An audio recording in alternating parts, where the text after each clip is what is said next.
Poena. Venho dizer que é um prazer receber todos vocês na 34ª Jornada de Biologia da PUC Minas. Gostaria de lembrá-los que todas as palestras vão estar disponíveis e serão disponibilizadas no nosso canal a Poena PUC Minas no YouTube e no site da Poena também. E agora vamos dar início ao nosso terceiro dia de evento. E para isso eu convido e passo a palavra à oradora da Liga de Fisiologia, Juliana Lino Madeira. Obrigada, boa noite a todos. Gostaria de convidar o palestrante Pedro Henrique Cardoso de Castro, que irá ministrar a palestra intitulada A Diversidade dos Medicamentos. O que precisamos saber sobre o reposicionamento de fármacos? Assim, atualmente nosso palestrante trabalha em sua dissertação na análise da influência dos corticoides na modulação das correntes iônicas dos canais para potássio de células do sistema imunológico. Ademais, ele possui mestrado em farmacologia pela Universidade Federal de Minas Gerais, sob a orientação do Dr. Jarder Cruz, bacharel em Ciências Biológicas pela Pontifícia Universidade Católica de Minas Gerais. Também foi bolsista de iniciação científica e estagiário no Laboratório de Eletrofisiologia da Fundação Ezequiel Dias, sob orientação da doutora Alessandra Matavel, na área de Biofísica Celular e Eletrofisiologia Celular. E, por fim, foi fundador e presidente da Liga Acadêmica de Fisiologia da PUC Minas, sob orientação da doutora Leonor Machado. E é com muito prazer que convidamos Pedro Henrique Cardoso de Castro. Seja bem-vindo. Boa noite, eu que agradeço. Boa noite a todos. Só fazendo uma correção, eu ainda sou mestrando. Eu vou falar hoje um pouquinho sobre... Só um minuto, que eu esqueci de ligar. Vocês estão me escutando?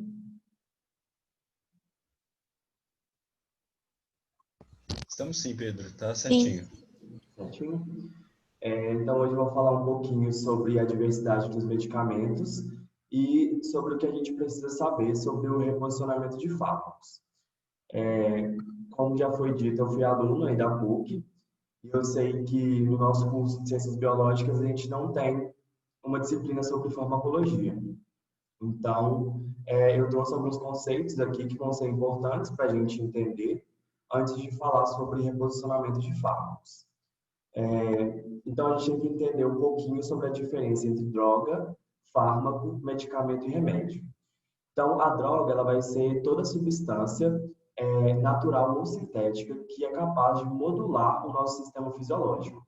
Então, é qualquer coisa que entra no nosso corpo, modula o nosso sistema fisiológico, a gente entendendo ou não quais são as modulações que essa substância causa. Esse termo também é muito designado para dizer sobre drogas ilícitas, né? Porém, ele também pode ser muito bem utilizado para falar sobre compostos lícitos que não se sabe muito bem como funcionam no nosso sistema fisiológico. O que é um pouco diferente de fármaco, porque o fármaco ele é uma droga, né? Só que ele já por ter passado por diversos estudos, já se conhece quais são as funções dessa droga no sistema fisiológico. Então, a gente já chama de fármaco quando já está um pouco mais estabelecido como que funciona. Medicamento é o que a gente vê frequentemente na prateleira. É algo que já passou por fiscalização, já passou por todos os processos cabíveis, né, para um fármaco se tornar um medicamento. E aí a gente chama ele de medicamento quando ele já está lá prontinho para ser comprado na farmácia. Remédio já é um termo bem mais abrangente. Ele envolve tanto drogas e fármacos, como alguns agentes que não são substâncias, né? Por exemplo, se você faz uma terapia, se você faz uma fisioterapia, isso pode ser chamado de um remédio, porque é algo que está fazendo bem para você. E aí, a gente precisa entender também um pouquinho sobre as etapas para a aprovação de um fármaco. Então, essas etapas elas se dividem basicamente em testes pré-clínicos e testes clínicos. Nos testes pré-clínicos é onde nós, biólogos, vamos estar muito inseridos, que é a pesquisa de laboratório, que é entender como que os fármacos funcionam, onde eles vão agir, como eles vão ser absorvidos, como eles vão ser administrados, entender todos esses processos que são estudos realizados em animais, em primatas não humanos e camundongos afins. Então, são todos esses testes que são feitos antes de iniciar os testes com os seres humanos. E aí, nessa fase, diversos fármacos vão passar para a fase clínica, mas muitos vão se perder aí pelo caminho, porque vão ser encontrados problemas, como toxicidade de fármacos, dentre outros milhares de problemas que podem acontecer com o fármaco para ele não ser testado em seres humanos. E aí, passando desse momento de pré-clínico, esses fármacos eles vão ser testados em seres humanos, e a gente já chama isso de testes clínicos, né, para as etapas de aprovação. E aí, dentro dos testes clínicos, a gente vai ter 3 fases, a fase 1, a fase 2 e a fase 3. Sendo que a fase 1, ela vai ser uma fase com menos pessoas, ou seja, menos voluntários. Vai ser uma fase onde vão ser chamadas pessoas que não possuem aquela doença para que o fármaco está sendo desenvolvido. Ou seja, se é um fármaco que está sendo desenvolvido para o tratamento de bradicardia. Então, a gente não vai chamar pacientes que possuem bradicardia, vamos chamar pacientes que são que não tenham essa patologia, a não ser que sejam fármacos desenvolvidos para HIV ou para câncer. Esses fármacos eles costumam ter uma toxicidade já intrínseca do fármaco, então é melhor que sejam testados pacientes que já possuem essa patologia, para não acabar gerando um efeito colateral muito grande em pacientes sem essas patologias. E aí, passando por essa fase, né, entendendo se o fármaco ele é seguro em pessoas saudáveis, a gente passa para a fase 2, que são iniciados os testes com pacientes que já possuem a doença. Então, nessa fase, a gente vai identificar se esse fármaco está realmente agindo ali no sistema fisiológico da pessoa e está conseguindo modular essa doença. Se essa pessoa está melhorando, se ela está piorando, como que a doença responde a esse fármaco. E aí, passando dessa fase, a gente vai para a terceira fase, que é com muitos voluntários. Então, essa fase chamam de 100 até 1000 pessoas, e é uma fase onde vão ser avaliados sinergismos entre os fármacos, ou seja, utilizando um fármaco que já está disponível para tal doença, com esse fármaco novo, o que vai acontecer? Essa associação dos 2 fármacos vai melhorar o prognóstico do paciente? Vai piorar? O que vai acontecer quando se utilizar essas 2 drogas? E é aqui também que vão ser chamados diversas pessoas de diversas etnias, porque a gente sabe hoje que as alterações, né, as diferenças genéticas, elas podem alterar a forma como um fármaco responde em diversas pessoas. Então, aqui vão ser convidadas pessoas da Ásia, da África, da América do Sul, de diversos continentes, para fazer mesmo esse pool de diversidade. E aí, acabando todos esses testes, é feito um dossiê, um relatório, e esse relatório ele é encaminhado para o órgão regulador de cada país que esse fármaco está sendo submetido à aprovação. No nosso caso, a gente tem a Anvisa, né? A Anvisa é quem regulamenta essas questões relacionadas à saúde aqui no Brasil. Nos Estados Unidos tem a Food and Drug Administration, que é a FDA, que também é muito importante. E aí, esses órgãos eles vão dizer se o fármaco pode ou não ir para as prateleiras. Então, uma vez que esses fármacos eles são aprovados por essas agências, eles vão para as farmácias, né? e aí a gente encontra eles lá com seus preços definidos pelas indústrias que fizeram a descoberta daquele fármaco. É interessante porque nesse processo ele é muito duradouro, né? Então, do processo do início dos testes pré-clínicos até o final dos testes clínicos, são cerca de 10 a 15 anos, que representa muito tempo de desenvolvimento, e a gente sabe que tempo também é dinheiro. Então, é um processo também altamente oneroso para as indústrias, e muitas vezes ele não gera um recurso tão positivo, porque muitos desses fármacos eles se perdem durante essas análises, né? Então, por exemplo, durante as fases clínicas, cerca de menos de 30% dos fármacos que vão para a fase clínica conseguem chegar até as prateleiras. Então, é pouquíssimo esse número, né? 30% é muito pouco. Então, muitos dos fármacos se perdem por encontrar problemas no sistema cardiovascular, problemas que podem, às vezes, causar a morte dos pacientes. Então, muito se perde aí. E aí, por isso, surge o reposicionamento de fármacos. O reposicionamento de fármacos, embora já seja feito há muitos anos, ele é um conceito novo. As publicações começam aí a partir de 2004, começam a surgir as diversas publicações sobre esse tema, e a definição que eu trouxe aqui para reposicionamento de fármacos é a busca por novas aplicações para um fármaco existente que não foram previamente referenciadas e que atualmente não são prescritas ou investigadas. O que isso significa? Que alguns dos fármacos que já foram aprovados, que já passaram por todos esses testes, eles podem servir para o tratamento de outras doenças que não as que foram pensadas no início para aquele fármaco. Então, o reposicionamento de fármacos ele é altamente atrativo.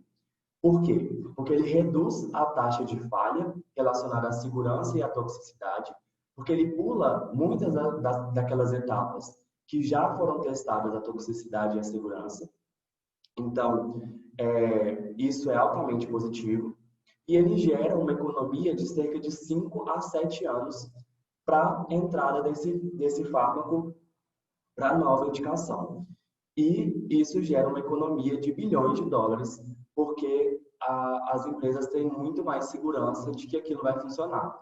Porque o fármaco ele já está, muitas vezes, na prateleira, e o que vai ter que ser feito são testes apenas para entender se realmente esse fármaco ele está funcionando naquela patologia que ele está sendo pesquisado. E aí, a gente tem também o que a gente chama de uso off-label. O uso off-label ele é um pouquinho diferente do reposicionamento de fármacos. Porque no reposicionamento de fármacos, quando se descobre uma nova indicação para algum fármaco, isso tem que ser submetido para o órgão fiscalizador, que no nosso caso é a Anvisa, e aí a Anvisa dá o parecer dizendo que aquele fármaco ele pode ser utilizado, ele vai para as prateleiras com uma nova bula, acontecem diversas modificações ali. O uso off-label é quando a comunidade médica e científica se junta e começa a entender que aquele fármaco, ele embora tenha ido para o mercado como indicação, ele pode servir também para outras indicações, mas sem concluir os estudos e sem enviar isso para a agência fiscalizadora. Então, muitas vezes a gente tem, por exemplo, um fármaco que é utilizado para dor de cabeça, e aí várias pessoas usam esse fármaco para dor de cabeça, e ao longo do tempo, vários médicos começam a perceber, pessoas começam a relatar que também esse fármaco para dor de cabeça, ele alivia, não sei, dor muscular. Eu estou apenas criando uma situação hipotética. E aí, a comunidade médica e científica começa a publicar, e aí os médicos começam a ver e nos congressos descobrir que esse fármaco pode ser utilizado para essa doença também, e aí eles começam a utilizar esse fármaco para o tratamento dessa outra patologia. Mas é um uso off-label, ou seja, fora da bula. Quando você pegar a bula desse remédio, desse medicamento, não vai ter lá dizendo, olha, ele serve para tal patologia. Mas a comunidade médica com embasamento científico pode fazer essa prescrição. Isso é autorizado, embora não seja regulamentado pela Anvisa. E aí surge também a importância da farmacovigilância. A farmacovigilância, ela é responsável por identificar, avaliar e monitorar os efeitos adversos de um dado fármaco. E aí, geralmente, as indústrias farmacêuticas, elas têm um setor de farmacovigilância. Quando você pega a bula de um medicamento, muitas vezes vem escrito lá um número de telefone para você ligar, caso você tenha algum efeito adverso que não esteja escrito lá. E aí você liga, relata qual foi o efeito adverso que ocorreu, e aí eles vão juntando uma série de achados, né? E vão estudar e entender se aquilo realmente está acontecendo, para deixar todo mundo alerta que aquele efeito adverso ele pode acontecer. E muitas vezes esses estudos vão para bancos de dados, e esses bancos de dados vão subsidiar o reposicionamento de fármacos, porque muitas vezes esses efeitos adversos eles podem acabar sendo efeitos benéficos para alguns grupos de pessoas que possuem às vezes uma outra patologia relacionada com esse efeito adverso. Porém, a gente sabe que tudo que envolve dinheiro envolve conflito de interesse.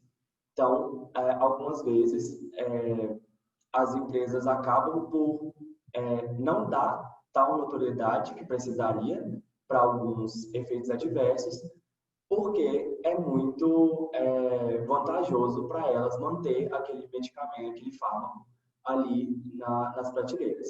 Então, muitas vezes a gente tem que tomar um pouco de cuidado com isso. Quando a gente fala de farmacovigilância, a gente tem que falar de talidomida. A talidomida é um medicamento, um fármaco, que ele foi originalmente desenvolvido para ser sedativo em 1957, e aí ele era utilizado para tratamento de alívio de enjoo em mulheres grávidas. Porém, ao longo do tempo que se passou na utilização desse fármaco, as mulheres começaram a relatar que os nenéns estavam nascendo com má formação, né? Os médicos avaliaram que esses bebês estavam com má formação, e aí esse fármaco ele foi retirado do mercado em 1961. Então, foi um efeito adverso que causou diversos nascimentos com má formação, cerca de 1.500 no mundo inteiro. Então, foram muitas mulheres relatando esse problema, e esse fármaco ele teve que ser retirado exatamente por ter esse efeito adverso que não se conhecia durante as fases de aprovação desse fármaco. No entanto, ele foi reposicionado e ele voltou para o mercado em 1973, mas agora com uma nova indicação. E aí ele foi aprovado pelo FDA, que é a agência regulamentadora dos Estados Unidos. Foi aprovado para o tratamento de mieloma múltiplo. E aqui no Brasil ele foi aprovado pela Anvisa para o tratamento de complicações de hanseníase, mieloma múltiplo, lúpus, anemia e úlceras aftoides. Uma curiosidade também bem interessante é que a talidomida ela é produzida na FUNED, que é a Fundação Ezequiel Dias, que é o Laboratório Central de Minas Gerais, que fica ali perto da PUC. E a FUNED é a única empresa no Brasil inteiro que faz a produção desse fármaco. E ela distribui para o Brasil inteiro, então, sendo a única a produzir. Aqui é só uma imagem de um bebê com má formação e a caixinha, né, da FUNED mostrando que ela é quem faz a produção desse fármaco. Um outro fármaco que foi também muito bem reposicionado e é também um dos que mais deu certo é o sildenafil, que é conhecido como Viagra. Ele foi desenvolvido primeiramente em 1990 pela Pfizer que é uma indústria farmacêutica, e ele foi desenvolvido para hipertensão, tratamento de hipertensão e angina. E durante a fase de testes clínicos, os homens começaram a relatar que estava acontecendo uma ereção com esses pacientes, e aí fizeram esses relatos e descobriram que esse fármaco ele poderia servir para tratar homens com disfunção erétil. E ele foi aprovado pelo FDA em 1998 como o primeiro fármaco para o tratamento dessa doença. E aí, a Pfizer, quando eu esqueci de falar, mas quando um fármaco ele é aprovado pelas agências reguladoras, quem produziu esse fármaco detém de uma patente, que aqui no Brasil dura 10 anos. Então, durante 10 anos, ninguém mais pode produzir esse fármaco, além daquela indústria que descobriu. Então, a Pfizer deteu essa patente durante 10 anos, e quando foi em 2010, essa patente caiu, e aí começaram a produção dos genéricos. Um outro fármaco também muito bem reposicionado, e que eu fiquei até um pouco chocado, porque as indicações são bem diferentes, bem distintas, é o ácido retinóico, que é conhecido também como tretinoína. O ácido retinóico é aquele famoso Vitacid, que é para o tratamento de acne. Ele é um metabólito da vitamina A, então ele é oxidado, né? A gente pode ver que a estrutura é bem parecida da vitamina A e do ácido retinóico. Ele foi originalmente desenvolvido para o tratamento de acne, em uso tópico, e agora em uso oral ele é utilizado para o tratamento de leucemia promielocítica aguda. Então, assim, às vezes os fármacos eles são descobertos como reposicionáveis por acaso, mas às vezes existem alguns porquês por trás disso, como a análise de banco de dados, análises da estrutura química mesmo desses fármacos. E aí se descobriu então que esse ácido retinóico ele poderia ser usado para essas duas indicações. Outro fármaco também muito bem reposicionado foi o zidovudina, que é o AZT, que é um dos fármacos utilizados hoje no coquetel por tratamento de HIV e AIDS. Ele foi sintetizado primeiramente em 1964. A indicação original dele era para o tratamento de câncer. E após a descoberta de que o HIV era o causador da AIDS, houveram um grupo de pesquisa nos Estados Unidos começou a pesquisar diversos fármacos que poderiam agir, diminuir a replicação desse vírus, e aí eles descobriram o zidovudina, e ele foi o primeiro fármaco aprovado para o tratamento de AIDS em 1987. Hoje ele ainda é utilizado, se eu não me engano, mas agora com coquetel com outros fármacos. Então aqui eu trouxe só uma lista de fármacos que foram reposicionáveis, então a gente pode ver que alguns deles realmente são de indicações muito distintas. Fármacos que antes eram usados para o tratamento de Parkinson, agora são usados para diabetes, utilizados antes para câncer de próstata, agora para alopécia. Então, é bem interessante ver como que esses fármacos, eles têm uma diversidade muito grande, e a gente chama até de promiscuidade, né? Que seria quando esse fármaco ele consegue agir em diversos receptores de diversas formas.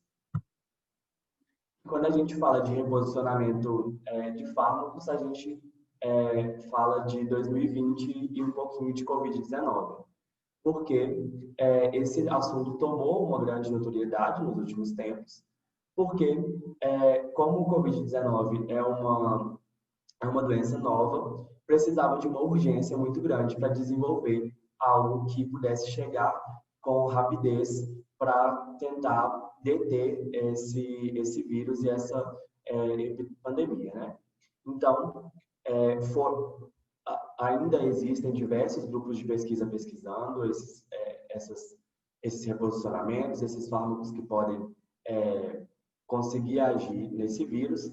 Esse é um trabalho de um pesquisador lá da Fundação Ezequiel Dias, que ele relaciona, ele mostra a indicação original de alguns fármacos que estão sendo estudados para o tratamento de COVID, mostrando que os antivirais são os que mais estão sendo estudados, né? É até um pouco óbvio, porque o COVID-19 é um vírus. Os antitumorais também estão sendo muito estudados no tratamento de COVID-19, antiprotozoários e antibióticos. Então, mostrando aí a diversidade desses fármacos que estão sendo pesquisados no tratamento de COVID. Aqui é uma reportagem de 8 de junho de 2020, mostrando que 153 medicamentos estão sendo testados em pacientes com COVID-19. Então, isso mostra a importância do reposicionamento, né? Porque não teria como 153 medicamentos estarem sendo testados em pacientes com uma doença se tivessem partido lá do zero, lá dos estudos pré-clínicos. Aqui só uma curiosidade, eu entrei no PubMed, né, que é uma plataforma que a gente consegue encontrar os artigos científicos, e eu coloquei a palavra cloroquina como uma palavra-chave, e a gente pode notar aqui nesse gráfico, no canto inferior esquerdo, que houve um aumento assim, gigantesco de publicações de artigos científicos no último ano, em 2020, com esse tema. Esse é um dos fármacos assim, que eu acho que mais foram falados, né? Um dos que mais foi falado nesse momento de Covid-19, como um possível fármaco reposicionável para Covid-19. E eu coloquei também a palavra drug repurposing, que é reposicionamento de fármacos em inglês, essa palavra-chave, mostrando como que vem acontecendo um aumento exponencial do número de artigos publicados com esse tema. Então, a gente pode notar que em 2020 já está quase alcançando o número de publicações de 2019 e a gente não acabou o ano ainda. E falar sobre reposicionamento de fármacos é muito importante, porque embora algumas doenças elas precisem de uma urgência de tratamento, a gente tem que sempre prezar pela segurança do paciente. Então, muitas vezes, a gente quer que as coisas deem certo, a gente quer que funcione, a gente quer que seja eficaz, mas a gente não pode colocar o nosso viés quando a gente é pesquisador. Então, a gente tem que sempre prezar pela segurança do paciente acima de tudo. Se um medicamento, se um fármaco, ele tem um efeito colateral que é superior ao efeito benéfico que aquilo vai te causar, acho que não é interessante de se reposicionar. Então, por isso, tem que ser feitos todos os estudos e é a comunidade médica e científica que tem que deter o poder sobre esse tipo de assunto. Porque somos nós que estamos lá estudando e tentando descobrir e tentando entender as interações. Então, é até um pouco chateante quando pessoas que às vezes não são da área, nem de nenhuma área afim, falando com propriedade sobre esses assuntos. E às vezes isso gera um problema, né, muito maior do que o que a gente imagina. Eu gostaria de agradecer a Poena, gostaria de agradecer à Liga Acadêmica de Fisiologia pelo convite, agradecer a quem escutou, a quem estava aí comigo. Estou deixando meu e-mail. Quem quiser fazer alguma pergunta, eu estou aberto às perguntas. E se eu não souber responder, podem me enviar um e-mail que eu busco entender e respondo a quem tiver alguma dúvida. Obrigado.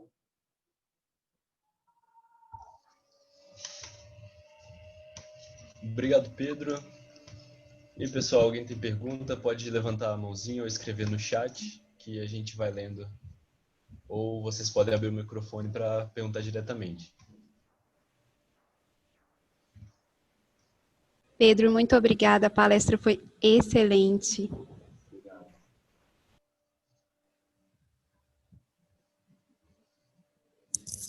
Poderia fazer uma pequena pergunta? Enemir que está falando. Claro, Enemir, fica à vontade. Bom, Pedro, tudo bem? Tranquilo. Muito bom. Então, deixa eu só te perguntar, uma curiosidade que eu tenho, né, e tal, não sei se você, né, se eu estou falando bobagem ou o que que é, mas no caso, por exemplo, aí de uma bactéria, né, um farmacêutico, um bioquímico, um médico, um biólogo, leva anos aí para, né, elaborar um fármaco desse aí, tudo mais tal, para uma determinada, né, contra uma determinada bactéria, e de repente ela vai lá e muda, aí começa a aplicar, dá certo, mas com o passar do tempo, o que que acontece? Ela vai lá e muda uma proteína lá na sua parede celular, e aí aquele fármaco não passa mais a ter, né, a eficiência que teria anteriormente. Como explicar isso? Olha, Nemi, assim, isso é um problema de tolerância, né, de fármacos. É muito, com o que a gente tem hoje, é difícil explicar exatamente como acontece esses mecanismos, né? Eu não sou microbiologista, então não vou saber, talvez alguém saiba responder melhor, mas existem diversos mecanismos de tolerância de fármacos, né? Para bactérias, eu realmente não vou saber exatamente dizer, mas para fármacos que agem em receptores específicos, a gente tem diversas modulações, como aumento de beta-restina, que vai puxar o receptor, internalizar ele e impedir que o fármaco se ligue. A gente tem sensibilizações, né, por esse fármaco que às vezes param de funcionar, mas eu acho que o principal problema do fármaco parar de funcionar em relação à bactéria seria mesmo essas, como você disse, essas proteínas que acabam se acumulando na parede, alterações na forma de metilação do DNA, não sei, acho que é algo relacionado a isso. Ok, obrigado. Gostaria de ressaltar, Pedro, que você está sendo muito elogiado aqui no chat. Eu estou vendo Gostaram já. muito da palestra e queria dizer também que as pessoas estão com muita saudade da voz do Enemir. Todo mundo gostou muito de ouvir a sua voz, Enemir. Até eu estou com saudade Realmente da é voz. muito bom. Esse momento de pandemia, a gente sente saudade até dos professores mais bravos. A gente tem uma pergunta aqui no chat do Pablo Oliveira. Pablo, você quer abrir seu microfone ou você quer que eu faça a sua pergunta aqui para o Pedro?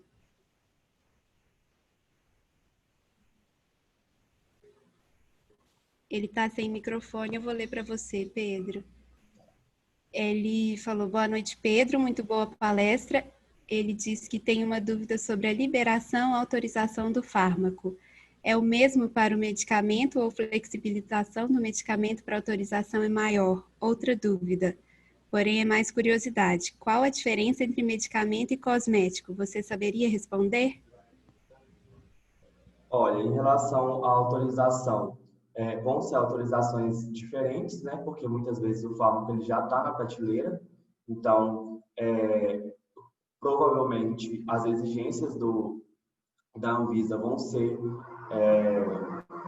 menores, né? Porque a gente já tem a segurança do fármaco muitas vezes estabelecida, então acho que isso vai flexibilizar mais.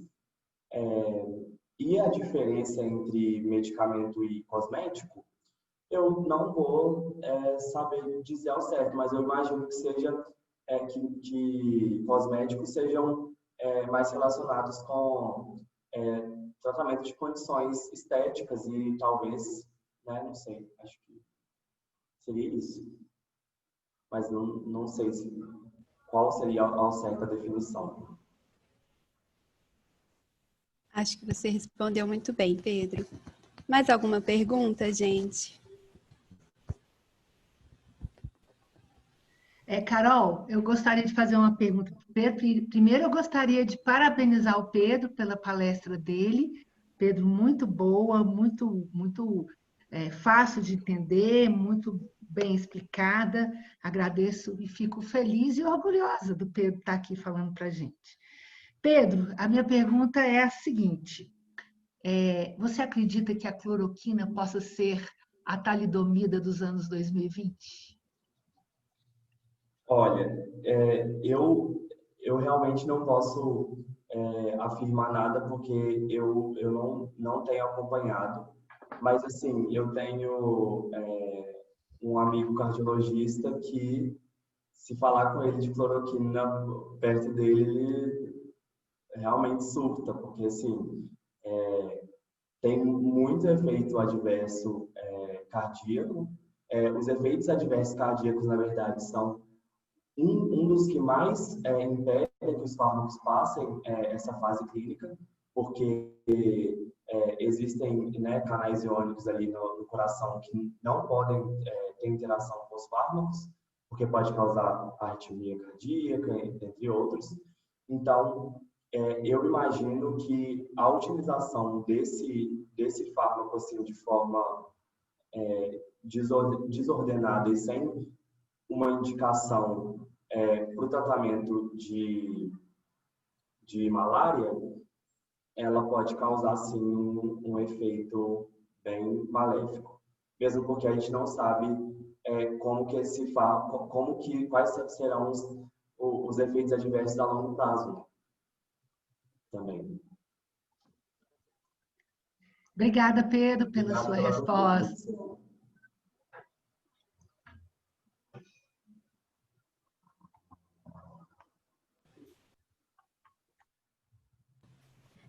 Pedro, em nome da Poena, eu queria muito agradecer a sua palestra, nós estamos impressionados. Eu, como fui sua colega de turma e sua colega de liga, estou muito orgulhosa e muito feliz de te receber aqui. Foi um prazer e muito obrigada mesmo.